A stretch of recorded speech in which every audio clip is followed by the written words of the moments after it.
तो दोस्तों एसकेएमयू दुमका में जो पेपर आने वाला है आप लोगों का डिजिटल एजुकेशन का, वो किस टाइप से आएगा चलिए देख लीजिए। ठीक है, और यह पेपर पूछा गया है पिछले साल और यही से पेपर आएगा। मतलब मान के चलिए ना कि 60% क्वेश्चन आपका यहीं से मैच करेगा। ठीक है, और हो सकता है अगर थोड़ा सा बदलाव किए तो, और नहीं बदलाव किया था 100 का 100% क्वेश्चन यहीं से आ जाएगा पूरा का पूरा। ठीक है, सबसे पहले मैं दिखाता हूँ यहाँ पे हम क्या क्या दिखाने वाले हैं। तो देखिए सेमेस्टर 2 का सेमेस्टर 2 में पूछा गया था सबसे पहले डिजिटल एजुकेशन, अभी सेमेस्टर 1 में कर दिया। ठीक है, आपके यूनिवर्सिटी में, और सिलेबस सेम था दोनों का 100% सेम, 1% भी अंतर नहीं। तो देखिए ग्रुप सी में पूछा गया था पिछले साल 2023 में, ग्रुप सी में। ठीक है, उसके बाद देख लेते हैं ये ग्रुप सी का पेपर हो गया। देन है हमारा, अरे भाई ग्रुप सी का दो को पेपर ले लिए, कोई बात नहीं, ये ग्रुप सी, फिर आता है हमारा ग्रुप बी।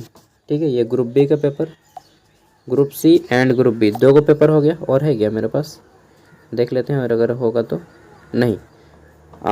ए बी सी 3 ग्रुप में एग्ज़ाम हुआ था एसकेएमयू का, लेकिन मेरे पास फ़िलहाल 2 ही पेपर हैं, group A and sorry group B और सी का। ठीक है, तो चलिए देखते हैं कैसे क्वेश्चन थे, ताकि ये क्वेश्चन आपको करके जाने हैं। ठीक है, ये सभी क्वेश्चन, और ये सभी क्वेश्चन अगर आप कर लिए तो मान के चलिए कि लगभग क्वेश्चन आपका मैच कर जाएगा।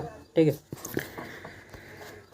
सेमेस्टर 1 में पूछा जाएगा, इस पर आपका सेशन बस चेंज हो जाएगा, यहाँ पे आपका हो जाएगा 23 से 27। ठीक है, और यहाँ पे 24 हो जाएगा।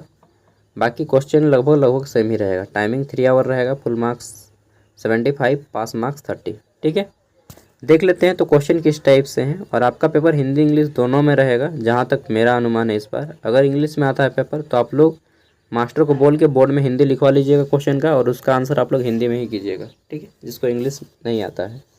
ठीक है, तो यहाँ पे हमारा है कि define secondary memory. Secondary memory क्या होता है उसके बारे में बताना है, द्वितीयक मेमोरी। फिर है हमारा डिफाइन नेटवर्क। ठीक है, नेटवर्क क्या कहते हैं, किसे कहते हैं, लैन क्या है, वैन क्या है। लैन मतलब समझते हैं लोकल एरिया नेटवर्क। ठीक है, एक होता है वाइड एरिया नेटवर्क वैन, एक होता है मेन मेट्रोपॉलिटन एरिया नेटवर्क। इसके बारे में आपको पढ़ लेना है। आगे देख लेते हैं, तो फिर है हमारा कि write down the advantage of e governance, यानी कि इलेक्ट्रॉनिक शासन के लाभ को लिखें। ठीक है, आगे देख लेते हैं, तो हमारा क्वेश्चन नंबर डी है, why do we use word processing. हम वर्ड प्रोसेसिंग का यूज क्यों करते हैं, क्यों उपयोग करते हैं वर्ड प्रोसेसर का। ठीक है, नेक्स्ट है हमारा 5वां क्वेश्चन कि right the full form of, ये तीनों का, सीपीयू का फुल फॉर्म होता है सेंट्रल प्रोसेसिंग यूनिट, एएलयू का फुल फॉर्म होता है एरिथमेटिक लॉजिक यूनिट। ठीक है, एरिथमेटिक लॉजिक यूनिट, एनसीयू का फुल फॉर्म होता है कंट्रोल यूनिट। ये 5 को हो गए 1 मार्क्स वाले। अब चलिए मैं आपको दिखाता हूँ 1 मार्क्स वाले सी में किस टाइप से पूछा गया था, ग्रुप बी में। देखिए वहाँ पे पूछा गया था सेकेंडरी मेमोरी, यहाँ पे पूछा गया है कि डिफाइन प्राइमरी मेमोरी। क्वेश्चन है ना same, primary memory secondary memory दोनों पूछ लिया। ठीक है, फिर है हमारा डिफाइन इंटरनेट, वहाँ पे पूछा था नेटवर्क। ठीक है, यहाँ पे इंटरनेट क्या है ये पूछा गया है। फिर है डिफाइन ई गवर्नेंस, वहाँ पर भी पूछा था कि define e governance and advantage. यहाँ पे केवल पूछा है इलेक्ट्रॉनिक शासन क्या है। ठीक है, महत्व नहीं पूछा गया है। फिर पूछा है कि वहाँ पे पूछा था वर्ड प्रोसेसर, और यहाँ पे पूछा है कि what is the use of power point. Power point का उपयोग हम लोग क्यों करते हैं, तो हम लोग प्रेजेंटेशन तैयार करने के लिए पावर पॉइंट का उपयोग करते हैं। ठीक है, नेक्स्ट यहाँ पे पूछा गया है कि write down the full form of LAN, MAN और वैन। अभी मैंने बताया लैन, मैन और वैन का फुल फॉर्म। लैन का लोकल एरिया नेटवर्क, मैन का मेट्रोपॉलिटन एरिया नेटवर्क, और वैन का वाइड एरिया नेटवर्क। ठीक है, ये देखिए लैन जो होता है लोकल एरिया नेटवर्क, यह आपका घर में वाईफाई लगाते हैं छोटा मोटा, वो होता है। ठीक है, मैन होता है मेट्रोपॉलिटन एरिया नेटवर्क, यानी कि एक पूरा शहर के लिए नेटवर्क। ठीक है, और वैन जो होता है wide area network, mobile tower जो होता है ये वैन का उदाहरण है। वाइड एरिया नेटवर्क यह पहुंचाता है। ठीक है, बड़े पैमाने पर नेटवर्क पहुंचाता है। तो मोबाइल टावर वैन है, लैन आपका घर का वाईफाई हो गया, और मैन मेट्रो शहर में होता है। ठीक है, शहरों में होता है, केवल शहर तक ही यह आपका नेटवर्क दे पाएगा। ठीक है, तो ये देख लिए 1 मार्क्स वाले क्वेश्चन कैसे मैच कर करके पूछे हैं। इसी तरह आपका भी मैच कर करके पूछेगा।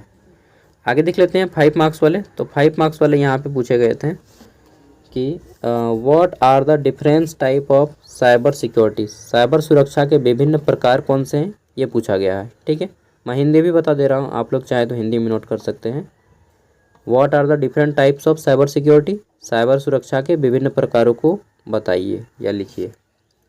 तीसरा क्वेश्चन है write down the steps to create bar chart. ठीक है, बार चार्ट बनाने के स्तरों को लिखें। ठीक है, या चरणों को लिखें। बार चार्ट बनाने के चरणों को लिखें या स्तरों को लिखें। ठीक है, 5 मार्क्स वाले हो गए। 15 मार्क्स वाले को मैं दिखा देता हूँ।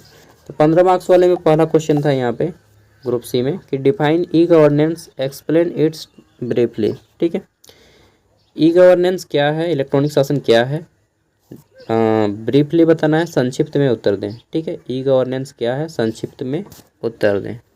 आगे देख लेते हैं। नेक्स्ट है हमारा यहाँ पे right down the steps of sort of field in spreadsheet. Spreadsheet, ठीक है, field in spreadsheet. Right down the steps of sort of field in spreadsheet. इसका मैं हिंदी कैसे करूँ? स्प्रेडशीट को तैयार करने के विभिन्न चरणों को लिखें। ठीक है, ये आपका हिंदी हो जाएगा। स्प्रेडशीट तैयार होता है आपका MS एक्सेल से। ठीक है, और एक्सेल आप लोग नहीं पढ़े हैं।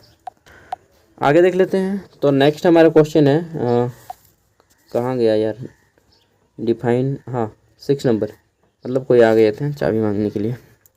What are the different function what are the different functional components of a computer system, explain in detail about each components। ठीक है, कंप्यूटर के विभिन्न घटकों के बारे में बताना है आपको डिटेल के साथ।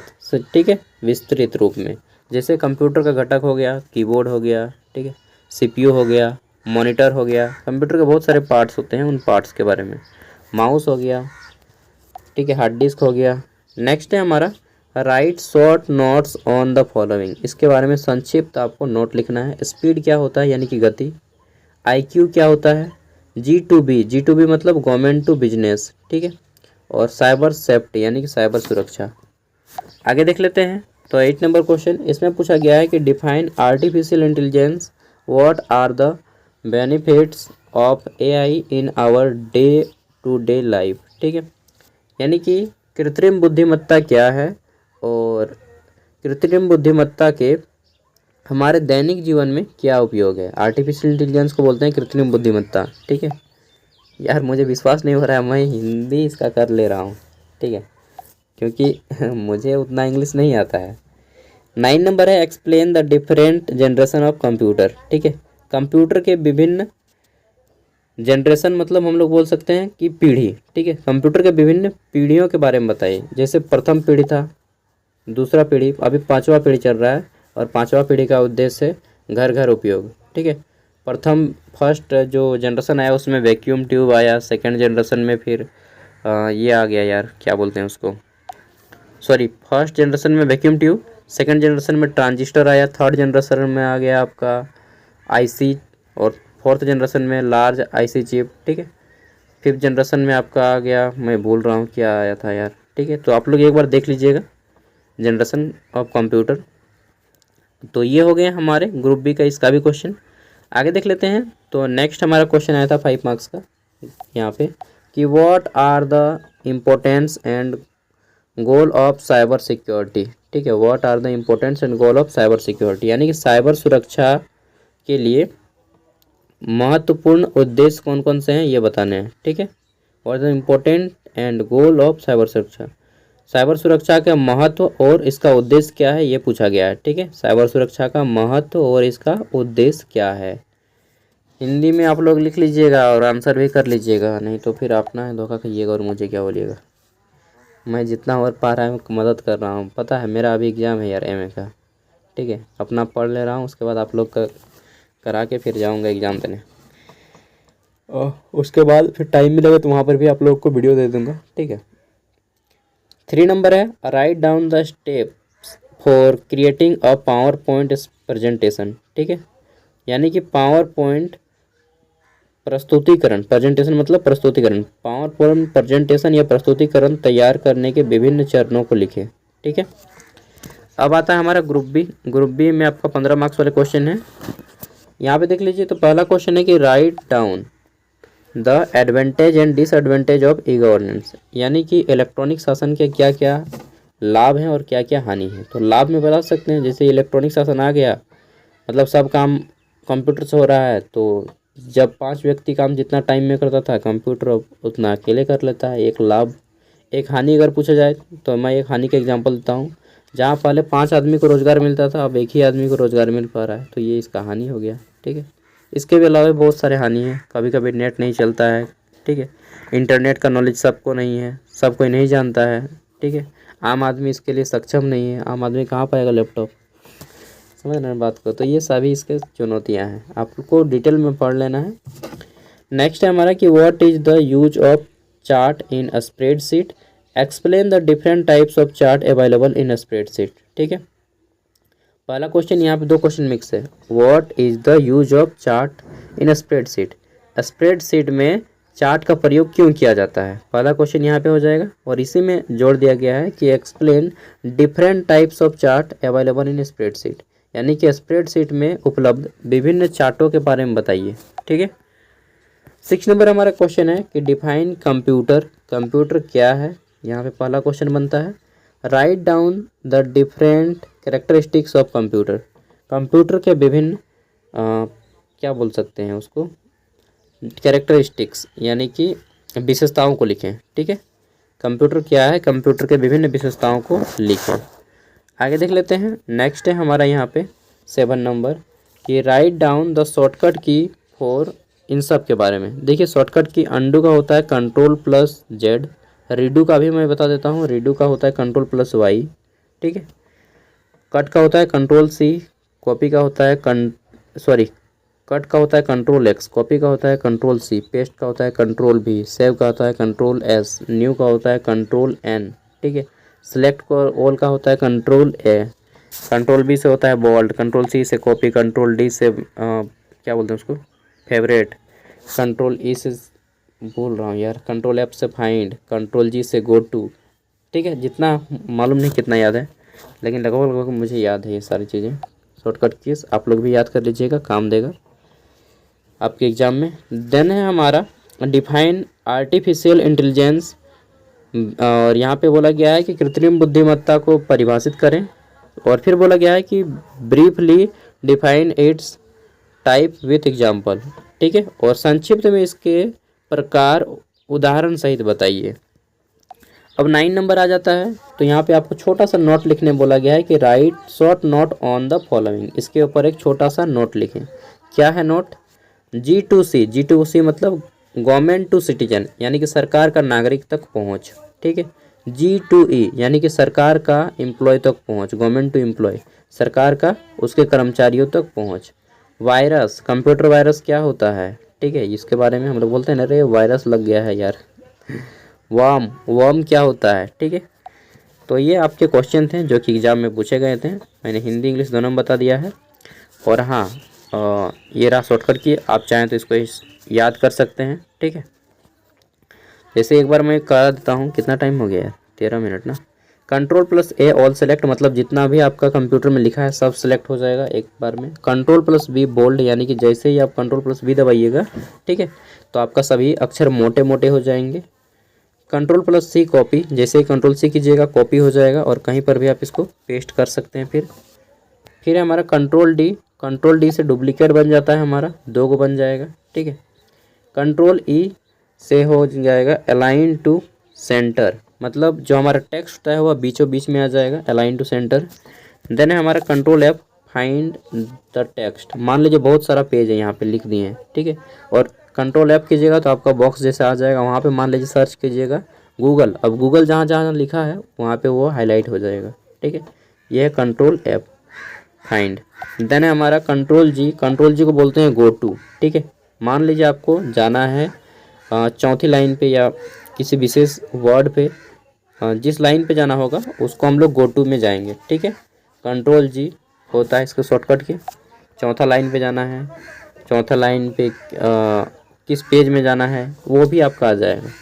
फिर है हमारा Ctrl+H रिप्लेस होता है, मान लीजिए हमको सबसे पहले किए Ctrl+F फाइंड कर लिए जी के साथ। ठीक है, तो गूगल मेरा बहुत जगह लिखा है और गूगल का स्पेलिंग मेरा गलत है। तो अब हम वहाँ पे कंट्रोल रिप्लेस करेंगे और हम गूगल का स्पेलिंग सही करेंगे और गूगल के साथ उसको चेंज कर देंगे। जहाँ जहाँ रहेगा मेरा, मान लीजिए कहीं पे मेरा लिखा है राम, ठीक है, और राम के जगह पे हमको नाम बदलना है और रिप्लेस करेंगे तो राम एक जगह रहेगा इस तरह से रिप्लेस, और यहाँ पे रहेगा मेरा चेंज करने का। तो हम यहाँ पे लिख देंगे अगर अपना नाम सागर, तो जहाँ जहाँ राम है वहाँ वहाँ सागर आ जाएगा, ठीक है। ये हो गया replace. Control plus S replace, control plus I italic, यानी कि जो आपका आकार है, जो सीधा सीधा आकार में लिखा होता है वो टेढ़ा टेढ़ा आकार का हो जाएगा अक्षर सब, ठीक है। Control plus I italic. Control plus A justify, justify एक तरह से जो टेक्स्ट है वो आपका दोनों साइड में मार्जिन छोड़ देगा बीच बीच में, ठीक है। आगे देख लेते हैं। कंट्रोल प्लस के हाइपरलिंक बन जाएगा, जिससे आप जो है उसको लिंक शेयर कर सकते हैं। कंट्रोल प्लस ए लेफ्ट अलाइन, जो आपका टेक्स्ट है वो आपका लेफ्ट की ओर चला जाएगा। कंट्रोल प्लस एम है आपका पैराग्राफ इंडेंट, यानी कि आपको दूसरे पैराग्राफ में जाने के लिए कंट्रोल प्लस एम। नीचे से ही शुरू करते हैं। कंट्रोल प्लस जेड से होता है हमारा अंडू। मान लीजिए हम कोई चीज़ लिख लिए, यहाँ तक लिख लिए, ठीक है, कंट्रोल प्लस अंडू लिखेंगे तो जहाँ तक हम लिखे हैं, जैसे यहाँ पे दिए कॉमा, फिर रुक गए, फिर उसके बाद यहाँ पे लिखे एक वर्ड, ठीक है, तो जहाँ पे हम रुके थे लास्ट टाइम और कंट्रोल प्लस जेड दबाएंगे तो वो सारा चीज़ मिट जाएगा, मतलब एक स्टेप पीछे जाना, ठीक है। अंडू मतलब एक स्टेप पीछे जाना। कंट्रोल वाई, अब हम जैसे ही इसको कंट्रोल जेड किए, ये मेरा हट गया, फिर अगर हम कंट्रोल प्लस वाई करेंगे कंप्यूटर में तो हमारा ये अपने आप आ जाएगा, यानी कि एक कदम आगे जाना। रिडू मतलब एक कदम आगे जाना। कंट्रोल प्लस एक्स कट, ठीक है। कट कैसे होगा, मान लीजिए मैं हम बहुत सारा टेक्स्ट लिख लिए, यहाँ पे कुछ सेलेक्ट किए, ठीक है, कंप्यूटर से सेलेक्ट कर लिए। कंट्रोल प्लस सेलेक्ट का होता है मेरा ऑल सेलेक्ट हो जाएगा। मान लीजिए हम माउस से यहाँ इसको सेलेक्ट कर लिया, अब इसको हटाना है तो कंट्रोल प्लस एक्स जैसे दबाएंगे ये मेरा सेलेक्ट हुआ, हट जाएगा, ठीक है। Control plus D close document, मान लीजिए हम खोल लिए हैं वहाँ पे MS वर्ड, ठीक है, और उसमें कोई डॉक्यूमेंट ओपन किए हैं तो मेरा डॉक्यूमेंट जो है जैसे ही कंट्रोल प्लस W करेंगे तो डॉक्यूमेंट मेरा ऑफ हो जाएगा, ठीक है। कंट्रोल प्लस V पेस्ट, जैसे हम कहीं किसी टेक्स्ट को कॉपी कर लिए और किसी स्थान पे ला करके हमको उसको पेस्ट करना है तो कंट्रोल प्लस V दबाएंगे तो अपने आप वह पेस्ट हो जाएगा। अंडरलाइन, जैसे कोई टेक्स्ट है हमारा, बहुत सारा वर्ड लिख लिए और उसको हम सेलेक्ट किए एक वर्ड कोई अच्छा से, और उसको जैसे ही कंट्रोल प्लस U करेंगे तो उसके नीचे में एक लाइन आ जाएगा, इसको बोलते हैं अंडरलाइन, ठीक है। आगे देख लेते हैं। तो फिर है हमारा कंट्रोल प्लस T, तो इसको क्या है जी, हैंगिंग इंडेंट, इसको नहीं समझा पाएंगे जिसको नहीं समझा पाएंगे उसको डायरेक्टली बोल देंगे। आगे देख लेते हैं। कंट्रोल प्लस S, मान लीजिए आपने कोई डॉक्यूमेंट कोई अच्छा सा लिख लिया है कंप्यूटर में, कुछ भी चीज़ उसको सेव करना चाहते हैं तो कंट्रोल प्लस S कीजिएगा तो सेव हो जाएगा, ठीक है। और उसको फिर से नाम चेंज करना है तो आपका होता है F12। फंक्शन की होते हैं 12, ठीक है। F1 F2 F3, कंप्यूटर में फंक्शंस की संख्या होता है 12, ठीक है। तो F12 अगर दबाइएगा केवल तो वहाँ पे सेव एज का ऑप्शन आएगा कि उसको नाम को आप दोबारा चेंज करके सेव कर सकते हैं, ठीक है। अगर आप में से कंप्यूटर कोई चलाए होंगे या फिर ADCA का कोर्स किए होंगे या DC किया तो मैं क्या बोल रहा हूँ आप लोग को सब समझ में आ रहा होगा, ठीक है। और जो लोग कंप्यूटर नहीं पढ़े होंगे उनका दिमाग शायद बाउंस कर रहा होगा कि क्या बोल रहा है यार, कुछ समझ में नहीं आ रहा है। देखिए फिर है हमारा कंट्रोल R, राइट अलाइन होता है, यानी कि जो हम लिखे होते हैं वो मेरा दायां साइड आ जाएगा, इस साइड में आ जाएगा। लेफ़्ट करेंगे कंट्रोल L तो हमारा इस साइड में आ जाएगा। कंट्रोल E करेंगे तो सेंटर में आ जाएगा, ठीक है। इस तरह से होता है अलाइन। और कंट्रोल J करेंगे तो जस्टिफाई हो जाएगा, यानी कि ये बीच बीच में आ जाएगा, दोनों साइड मार्जिन छोड़ देगा इस तरह से, ठीक है। अलाइन 4 प्रकार के होते हैं। देन है हमारा ये कंट्रोल R हो गया राइट अलाइन। कंट्रोल Q से होता है क्लियर इंडेंट, जितने भी इंडेंट है कंट्रोल Q करेंगे तो हमारा सभी इंडेंट क्लियर हो जाएगा। कंट्रोल P से होता है प्रिंट डॉक्यूमेंट, मान लीजिए हम कोई डॉक्यूमेंट बना लिए कंप्यूटर पे, उसको प्रिंट करना चाहते हैं तो केवल कंट्रोल P प्रेस करेंगे तो हमारा प्रिंट का ऑप्शन खुल जाएगा। उसके बाद पेज साइज सेलेक्ट करेंगे, A4 साइज में करना है, लैंडस्केप करना है या पोर्ट्रेट करना है। लैंडस्केप पोर्ट्रेट मतलब समझते हैं, देखिए कोई कोई पेज जो होता है हमारा इस तरह से लेटा हुआ होता है, उसको बोलते हैं लैंडस्केप, ठीक है। और हम लोग जो कॉपी का पेज होता है सिंपली खड़ा होता है, इस टाइप से होता है ना, खड़ा खड़ा, तो इसको बोलते हैं पोर्ट्रेट, ठीक है। मोबाइल भी जब हम लेटा के फ़ोटो खींचते हैं, मतलब ऐसा टेढ़ा करके, ठीक है, लेटा के, तो उसको बोलते हैं लैंडस्केप। और जब हमारा मोबाइल खड़ा होता है तो उसको बोलते हैं पोर्ट्रेट, ठीक है। आई होप कि आप लोग कुछ कुछ दिमाग में घुस रहा होगा। घुस रहा है नहीं जी, नहीं तो मार के घुसाएंगे। देन है हमारा कंट्रोल ओ। ओ से होता है ओपन, किसी भी फाइल को ओपन करना। Control N, open new page. अब जैसे आपने बहुत सारा कुछ लिख लिया है, ठीक है, कंप्यूटर में, और आपको न्यू पेज में जाना है तो कंट्रोल एल पे क्लिक कीजिएगा तो आपका नया पेज आ जाएगा। ठीक है, बस ये छोटे छोटे थे जिसको मैंने समझाने की कोशिश किया है। आई होप कि मैं इसमें सक्सेस रहा हूँ। मालूम नहीं आपको समझ में आया या नहीं, कमेंट में बताइएगा। बाकी जो भी चीज़ें हैं और इम्पोर्टेंट क्वेश्चन मैं हो सके तो शाम तक एक लाऊंगा। बाकी अभी जितना भी क्वेश्चन दिया है इन सब को आप बना लीजिए, डेफिनेटली आपके एग्ज़ाम में बहुत ज़्यादा हेल्प करेगा। ठीक है, बाय। और इसका पीडीएफ मैं वीडियो को डिस्क्रिप्शन में दे रहा हूँ, पीडीएफ सबको मिल जाएगा वीडियो को डिस्क्रिप्शन से। All the best. और बहुत सारे डॉक्यूमेंट्स मैंने क्या बोलते हैं बनाए हैं इसका वीडियो। चैनल पे मैं डिजिटल एजुकेशन करके एक नया प्लेलिस्ट बना दे रहा हूँ। ठीक है, चैनल पे घुस के आप प्लेलिस्ट पे जा करके चेक कर लीजिएगा। ठीक है, बाय।